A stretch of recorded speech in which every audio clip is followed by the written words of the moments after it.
악마는 왜 프라다를 입었을까 생각해 본 적 있으신가요? 악마는 프라다를 입는다.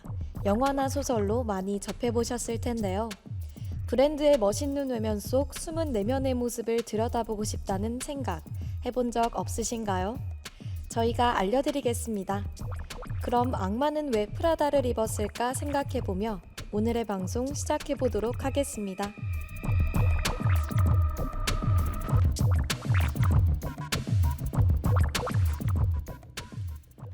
안녕하세요, 여러분. 브랜드 속의 숨은 이야기를 들려주는 방송 악마는 왜 프라다를 입었을까 시즌2입니다. 오늘 방송을 맡은 저는 전북대학교 방송국 아나운서 백소영입니다. 여러분은 악마가 왜 프라다를 입었는지 생각해 본 적 있으신가요? 악마는 왜 프라다를 입었을까 시즌1에서는 의류 브랜드를 중심으로 소개해 드렸었는데요. 이번 시즌에서는 의류 브랜드를 넘어서 더 다양한 브랜드에 대해 소개해드리고자 합니다. 오늘 이야기를 듣고 나면 내가 알고 있던 브랜드라고 할지라도 감회가 새롭게 느껴지실 것 같아요.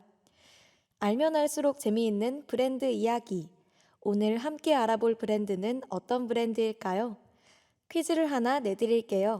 잘 듣고 오늘의 브랜드는 어떤 브랜드일지 한번 맞춰봐 주세요. 그 전에 노래 한 곡 듣고 올까요? 오늘의 브랜드에 대한 퀴즈입니다.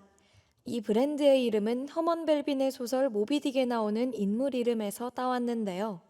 이 브랜드의 로고는 그리스 신화에 나오는 세이렌이라는 바다의 인어라고 합니다.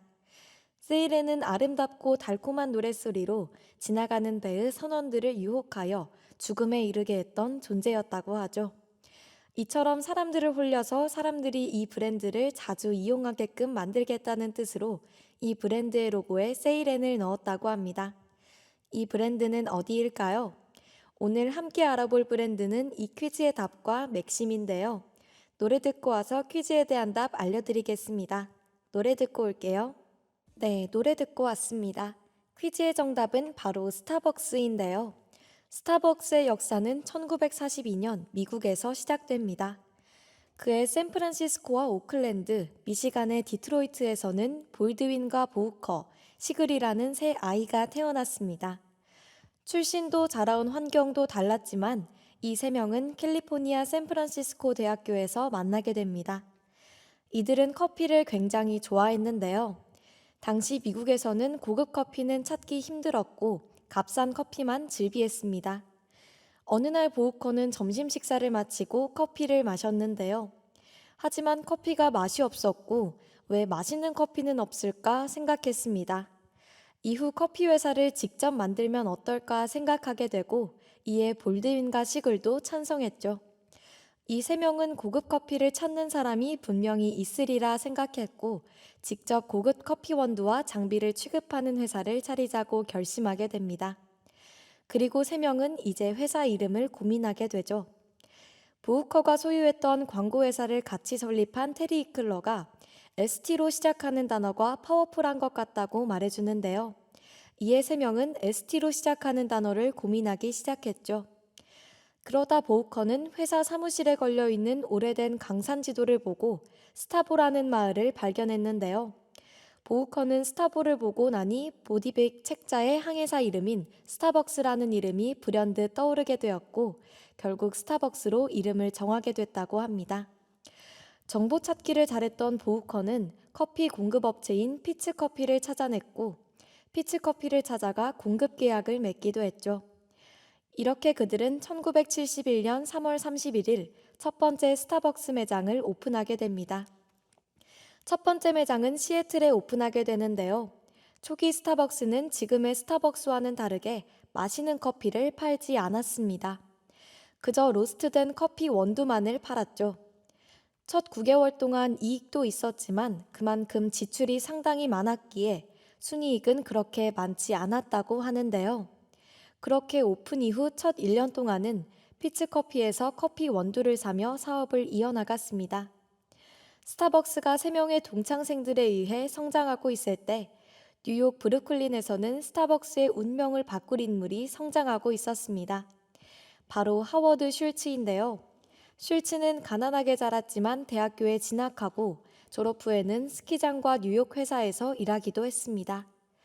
이후 그는 가정용품 제조업체에서 일하게 되는데요. 여기서 슐츠는 커피 기계를 담당하게 되죠.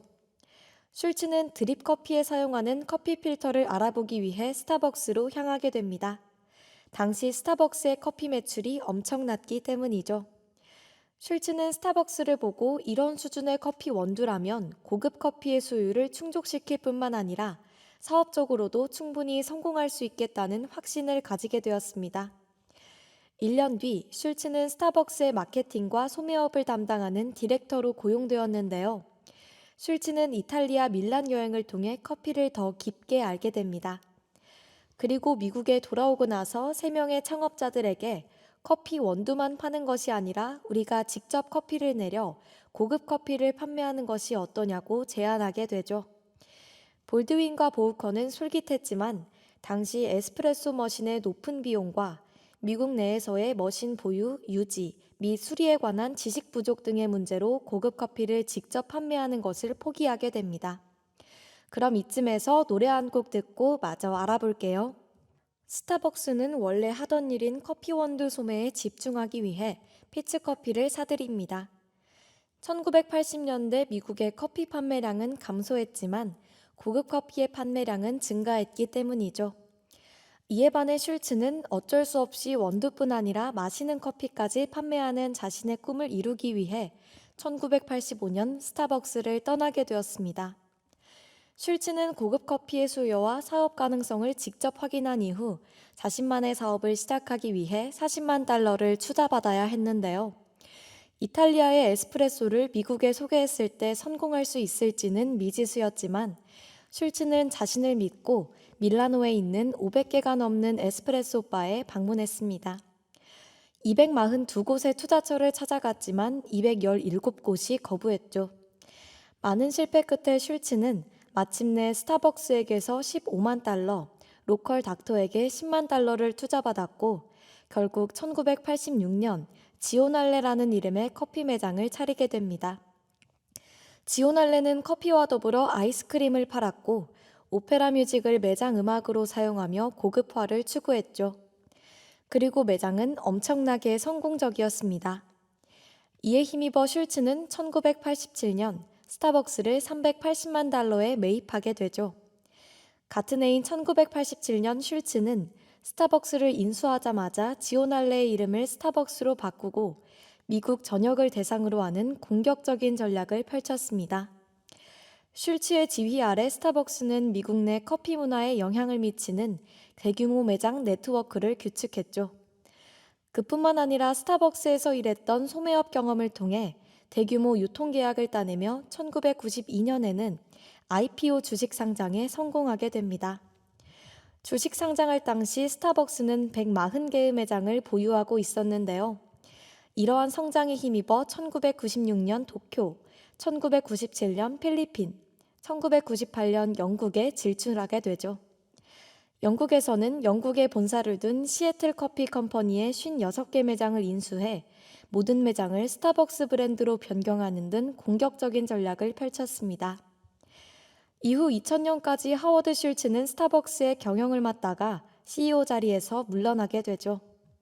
이렇게 슐츠의 경영에 힘입어 승승장구만 할 줄 알았으나 스타벅스에도 위기가 찾아옵니다. 2007년과 2008년 금융위기가 일어나게 되고 스타벅스의 시장 점유율은 소비자 지출이 감소함에 따라 자연스레 줄기 시작했는데요. 그뿐만 아니라 커피 전쟁이라 불리는 기업 경쟁도 시작됐습니다. 맥도날드는 저렴한 커피 가격을 내세우고 던킨은 회사 이름에 도넛을 빼는 등 체계적인 브랜드화를 내세우며 스타벅스 1위의 자리를 압박했습니다. 실제로 스타벅스는 시장 점유율뿐만 아니라 주가마저 엄청나게 내려가는 등 위기를 맞게 되죠. 스타벅스가 위기에 좌절하고 있을 때 구세주처럼 하워드 슐츠가 다시 등장하게 됩니다. 2008년 하워드 슐츠가 CEO 자리로 복귀하고 파격적인 전략을 다시 가져오는데요. 위기의 회사를 회생시키기 위해 직원을 대량으로 해고하고 수백 개의 매장을 폐쇄했습니다. 그리고 스타벅스의 직원들이 제대로 된 에스프레소를 만들도록 다시 교육했죠. 그리고 원두 생산국에서 커피 원두 공급망에 대한 네트워크를 다시 쌓아갔는데요. 결국 2년간 무역 커피의 연간 구매액을 2배로 늘렸고 질 좋은 커피 원두를 사들이게 되었습니다. 이러한 노력으로 스타벅스는 원래 수준으로 돌아올 수 있었죠.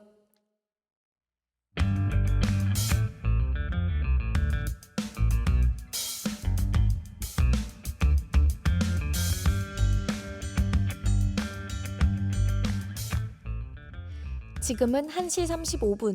여러분은 악마는 왜 프라다를 입었을까 시즌2와 함께하고 계시는데요. 브랜드 속 내가 몰랐던 이야기. 오늘의 브랜드는 스타벅스와 맥심입니다.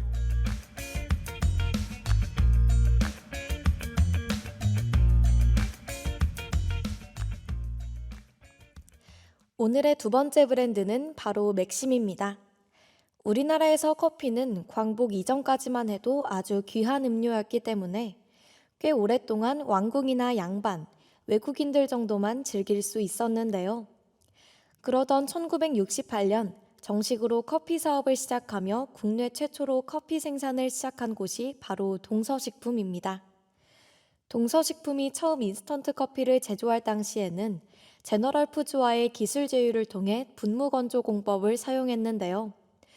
분무건조 공법은 뜨겁게 가열된 곳에 커피 추출액을 분무하여 수분을 증발시키고 커피 분말만을 남기는 방식이었죠.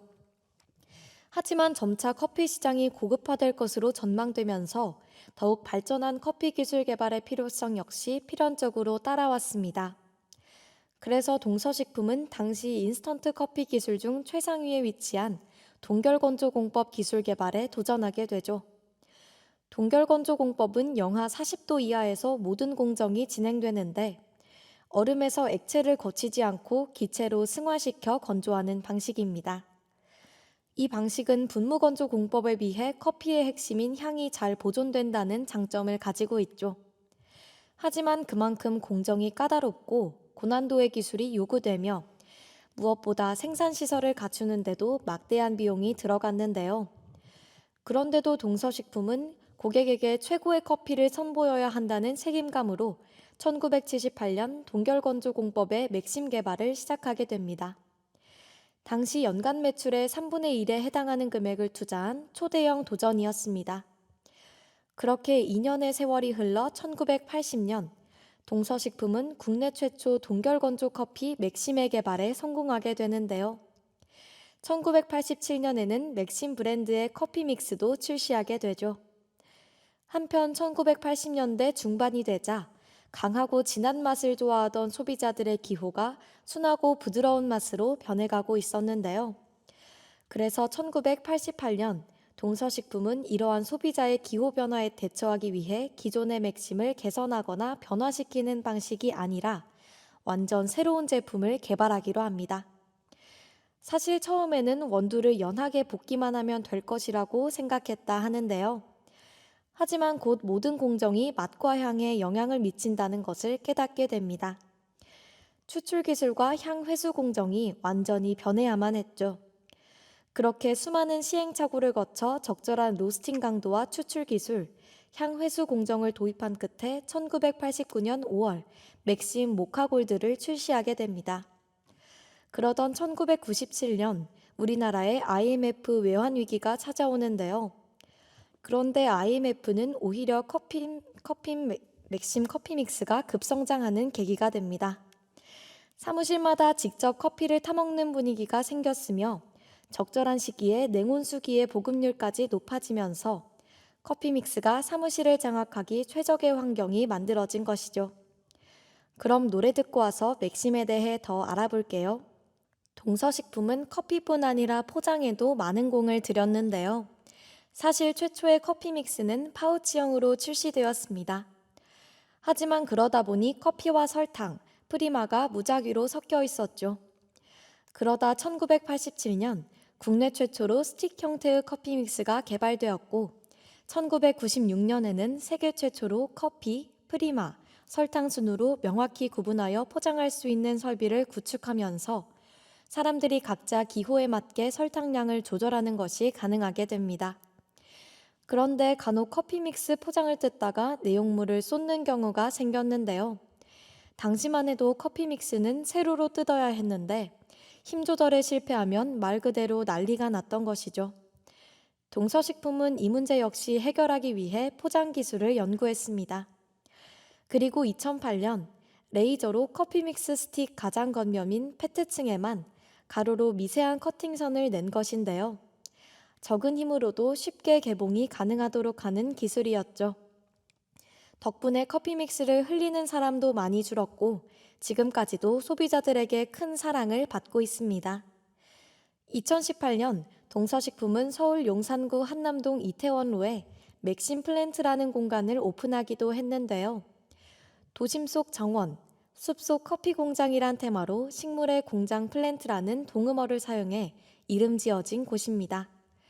지하 2층부터 지상 3층까지 커피 관련 문화 공간으로 조성했는데 특히 맥심 플랜트의 핵심 시설인 지하 2층 로스팅룸은 방대한 커피 공장의 일부를 그대로 옮겨놓은 곳으로 맥심의 커피 전문가들이 원두의 맛과 향, 속성을 연구하고 있다고 합니다. 3층 공간인 브루잉 라운지에서는 공감과 커피라는 맥심 플랜트만의 특별한 커피 블렌드를 경험해 볼 수 있는데요.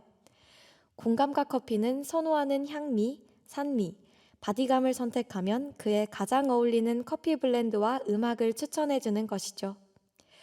이처럼 맥심 플랜트는 맥심의 철학과 감성, 전문성을 경험할 수 있는 브랜드 체험 공간인데요. 커피에 관심이 많고 즐겨 마시는 분들은 한 번쯤 방문해 보셔도 좋을 것 같습니다. 노래 하나 듣고 올게요. 양요섭의 카페인.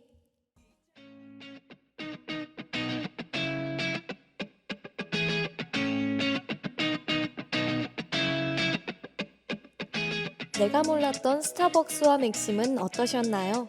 조금은 새롭게 느껴지셨나요? 화요일 점심 1시 10분 브랜드 속 내가 몰랐던 이야기.